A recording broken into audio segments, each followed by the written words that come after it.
আসসালামু আলাইকুম বন্ধুরা, আসমিনা কুকিং চ্যানেল প্রতিদিনের মতো আজকে আরেকটি নতুন রেসিপি আপনাদের সঙ্গে শেয়ার করব। ভিডিওটি স্কিপ না করে পুরোপুরি দেখে যাবেন। তো আমি এখানে কাটা গ্লাস কাপ মাছ নিয়েছি, দেখতেই পাচ্ছেন। মাছগুলো কাটা পিস হিসাবে বিক্রি হয়। তো এক ভাগ কিনে এনেছে আমাদের। তো এক ভাগে দুটো চাকা হয়েছে আর দুটো পেটি হয়েছে। তো আমি মাছ দুটোকে ভালো করে লবণ হলুদ মাখিয়ে ভালো করে কড়া করে ভেজে নেব। তো এইভাবে হাত দিয়ে ভালো করে মেখে নেবেন, দেখবেন চারিদিকে হলুদ লবণটা ঠিক হয়েছে, না হলে দেখবেন একদিকে হয়েছে তো একদিকে হয়নি। তো এইভাবে তেলের উপর দিয়ে আস্তে আস্তে হালকা আঁচে একদম কড়া করে ভেজে নেব। যেহেতু মোটা মোটা পিসগুলো, তাহলে ভিতর দিকটা একটু কাঁচা কাঁচা থেকে যাবে। তো এরকম একটু হাতা দিয়ে চেপে চেপে নেবেন। তো দেখুন বন্ধুরা, কত সহজেই উল্টে যাচ্ছে মাছগুলো। তো এইভাবে আমি মাছগুলো লাল লাল করে ভেজে নেব। তো মাছগুলো ততক্ষণে ভাজা হোক, আমি এদিকে মাছের তরকারির উপকরণগুলো সাজিয়ে নিই। প্রথমে আমি হাঁড়িতে দুটো পেঁয়াজ কুচি দিয়েছি, লাল লঙ্কা দিয়েছি, দেখতেই পাচ্ছেন লঙ্কাগুলো একটু শুকিয়ে গিয়েছে। আদা রসুনের পেস্ট দিয়েছি, হলুদ গুঁড়ো দেব এবং লঙ্কা গুঁড়ো আপনারা যতটা খেতে পারবেন সেই হিসাবে দেবেন এবং একটু তেল দিয়ে দেবেন। যতটা তেল আপনারা ভারী খেতে চাইলে একটু বেশি করে দেবেন, না হলে অল্প পরিমাণে দেবেন। আমি মাঝারি সাইজের দিয়েছি, খুব কমও নয় খুব বেশিও নয়। তারপর লবণ দিয়ে পেঁয়াজটা সিদ্ধ হওয়ার মতো জল দিয়ে আমি চাপিয়ে দেব। তো দেখুন বন্ধুরা, এদিকে আমার মাছটিও ভাজা হয়ে গিয়েছে লাল লাল করে।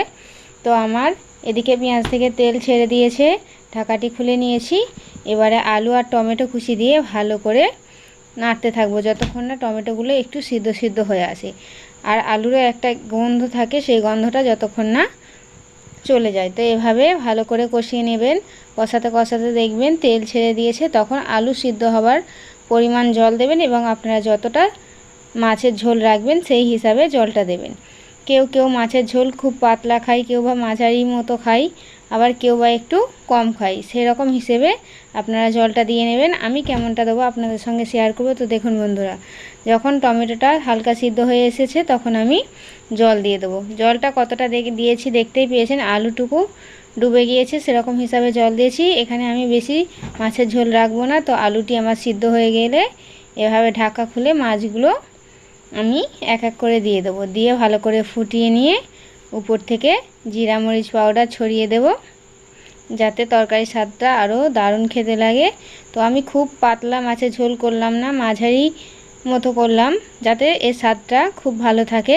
তো দেখুন বন্ধুরা, আপনাদেরকে খুলে দেখাই কত সুন্দর হয়েছে লাল লাল তেল ঝোল। তো এই রকমভাবে যদি এই মাছের ঝোল রান্না করেন, বাড়িতে খেয়ে খুব আনন্দ পাবেন এবং মাছের ঝোল তো অনেকেই পছন্দ করে। তো দেখুন বন্ধুরা, খুব সহজে আপনাদের সঙ্গে শেয়ার করলাম আপনারা মাছের ঝোল কিভাবে রান্না করে বাড়িতে খাবেন। তো বন্ধুরা, আমার যদি ভিডিওটি ভালো লেগে থাকে লাইক কমেন্ট শেয়ার এবং অবশ্যই করে সাবস্ক্রাইব করে আমার চ্যানেলটি সাবস্ক্রাইব করে দেবেন এবং কমেন্ট বক্সে কমেন্ট করতে ভুলবেন না। তো ধন্যবাদ।